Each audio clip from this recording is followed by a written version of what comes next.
வணக்கம் அன்பு நெஞ்சங்களே, இன்னைக்கு என்ன ரெசிபி செய்யலான்னு பார்க்கும்போதும் பிள்ளைங்க ஸ்கூல் முடிஞ்சு வர்றதுக்குள்ள ஏதாட்டி ஒரு ரெசிபி செஞ்சு வைக்கணும். அப்போ நம்ம எப்பவுமே செய்கிறது கொழுக்கட்டையாக இருக்கும். அந்த கொழுக்கட்டை ஒன்று இனிப்பு கொழுக்கட்டையாக இருக்கும், இல்லைன்னா கார கொழுக்கட்டையாக இருக்கும். ஸோ இன்றைக்கி நான் செய்ய போகிற ரெசிபி வந்து கொஞ்சம் டிஃப்ரெண்ட்டாக இருக்கணுமேன்னு பார்த்தனால இன்றைக்கி நான் வந்து சிக்கன் ஸ்டஃப்ட் கொழுக்கட்டை செய்யலாம் அப்படின்னு ஐடியா பண்ணேன். இந்த சிக்கன் ஸ்டஃப்ட் கொழுக்கட்டை பிள்ளைங்களுக்கு ரொம்ப பிடிச்சிருந்தது. வாங்க இந்த ரெசிபி வந்து எப்படி செய்யலான்னு பார்க்கலாம். இந்த ரெசிபி செய்கிறதுக்கு ஃபஸ்ட்டு நம்ம அரிசி மாவு எடுத்துக்கணும். பச்சரிசி மாவு. அரிசி மாவில் கொஞ்சோண்டு சால்ட் போட்டு ஹாட் வாட்டர் ஆட் பண்ணணும். ஹாட் வாட்டர் ஆட் பண்ணிவிட்டு நல்லா மிக்ஸ் பண்ணிக்கோங்க. மிக்ஸ் பண்ணும்போது லம்ஸ் எது இல்லாமல் சப்பாத்தி மாவுக்கு நீங்கள் எப்படி மாவு பிசைவீங்களோ அதே மாதிரி மிக்ஸ் பண்ணி கொஞ்சோண்டு நெய் ஆட் பண்ணி தனியாக செப்பரேட்டாக எடுத்து வச்சுருங்க. சம்டைம்ஸ் இப்போ வீட்டில் உங்களுக்கு வந்து பச்சரிசி மாவு இல்லை அப்படின்னு சொன்னோன்னா இடியாப்ப மாவு பேக்கெட் இல்லைன்னா கொழுக்கட்டை மாவு பேக்கெட் வந்து கடையில் கிடைக்கும்.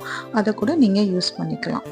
இப்படி மிக்ஸ் பண்ண மாவை நம்ம தனியாக எடுத்து வச்சுக்கிறோம். இப்போ இதுக்குள்ள ஸ்டஃபிங்ஸ் பார்க்கலாம்.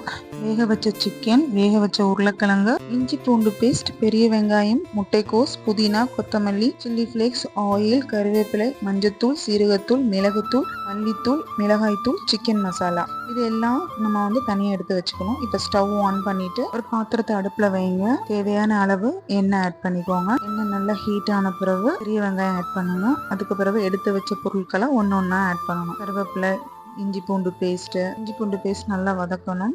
அந்த பச்சை வாடை போன பிறகு முட்டைக்கோஸ் ஆட் பண்ணணும். முட்டைக்கோஸ் ஆட் பண்ணிட்டு நல்லா வதக்கணும். அதுலேயும் அந்த பச்சை வாடை நல்லா போகணும். ஏன்னா முட்டைக்கோஸ்லேருந்து தண்ணி வெளியே வரும்.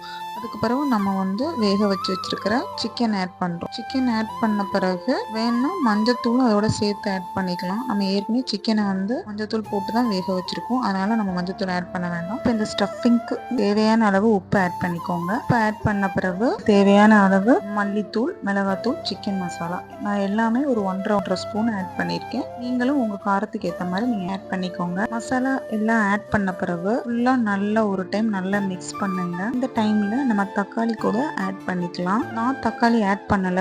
இப்போ மஞ்சத்தூள், சீரகத்தூள், மிளகுத்தூள் இது மூணையும் ஆட் பண்ணிட்டு நல்லா மிக்ஸ் பண்ணி விடுங்க. இதுக்கு தேவையான அளவு உருளைக்கிழங்கு, நல்லா ஸ்மாஷ் பண்ணி வச்சிருந்த உருளைக்கிழங்கு நம்ம இதுல சேர்க்கிறோம். சேர்த்த பிறகு அதையும் நல்லா மிக்ஸ் பண்ணிக்கோங்க. மிக்ஸ் பண்ண பிறகு அதுல நிறைய லம்ஸ் மாதிரி கிடக்கும். எல்லாத்தையும் ஈவனா நல்லா மிக்ஸ் பண்ணிட்டு ஸ்டவ் ஆஃப் பண்ணிட்டு இப்போ இதை நான் தனியாக செப்பரேட்டாக எடுத்து வச்சுருங்க. இப்போ இது நல்லா ஆற விட்டுருங்க. அதுக்கு பிறகு தான் நம்ம வந்து ஸ்டஃபிங்ஸ் ரெடி பண்ண முடியும். இப்போ நம்ம இட்லி பாத்திரத்தில் கொஞ்சம் தண்ணி ஊற்றி வச்சுட்டு தண்ணி ஹீட் ஆகிறதுக்குள்ள நம்ம ப்ரிப்பேர் பண்ணி வச்சுருக்கிற மாவுக்குள்ள ஸ்டஃபிங்கை எடுத்து வச்சு கொழுக்கட்டையை ரெடி பண்ணி வச்சிரும். அதுக்கு நம்ம ஒரு ரவுண்ட் எடுத்து அதை ஒரு சர்க்கிள் ஷேப்புக்கு கொண்டு வந்து அதுக்குள்ளே நம்ம ஸ்டஃபிங்ஸை வச்சு டிஃப்ரெண்ட் ஷேப்ஸ் மைட் பி ஒரு ரவுண்டோ இல்லை ஒரு செமி சர்க்கிள் ஷேப்போ, இல்லை உங்களுக்கு இப்படி முடியல அப்படின்னு சொன்னா அச்சு கூட யூஸ் பண்ணிக்கலாம். எப்படி விநாயகர் சதுர்த்திக்கு மோதகம் செய்யறதுக்கு அச்சு யூஸ் பண்ணுவோம், அதே மாதிரி நம்ம அச்சு கூட யூஸ் பண்ணிக்கலாம். இப்படி எல்லா கொழுக்கட்டையும் நம்ம வந்து செஞ்சு ரெடியாக எடுத்து வச்சிடணும். நான் வந்து சர்க்கிள், செமி சர்க்கிள் அப்படின்னு சொல்லிட்டு டிஃப்ரெண்ட் ஷேப்பில் செஞ்சேன். நீங்கள் உங்கள் இஷ்டப்படி என்ன ஷேப்பில் வேணாலும் செஞ்சுக்கலாம்.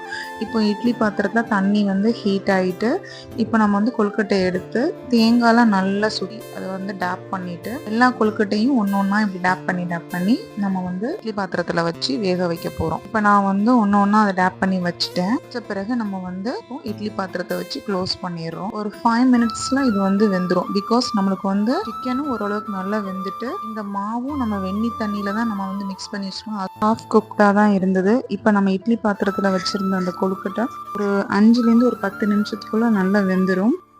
இப்போ நான் அதை எடுத்து ட்ரேயில் வந்து எடுத்து வைக்கிறேன். எப்போவுமே மைதாவில் செஞ்ச ஸ்நாக்ஸை கொடுக்குறத விட இந்த மாதிரி ஹெல்த்தி வெர்ஷன் உள்ள ஸ்நாக்ஸ் நம்ம பிள்ளைங்களுக்கு கொடுக்கும் போதும் நம்மளுக்கும் ஒரு நல்ல சாட்டிஸ்ஃபேக்ஷனாக இருக்கும். நீங்கள் இந்த ரெசிபியை நீங்களும் ட்ரை பண்ணுங்கள். இது உங்களுக்கு ரொம்ப பிடிக்கும். இந்த ரெசிபி உங்களுக்கு பிடிச்சிருந்தா அதை லைக் பண்ணி, ஷேர் பண்ணி, சப்ஸ்கிரைப் பண்ணுங்கள். தேங்க்யூ.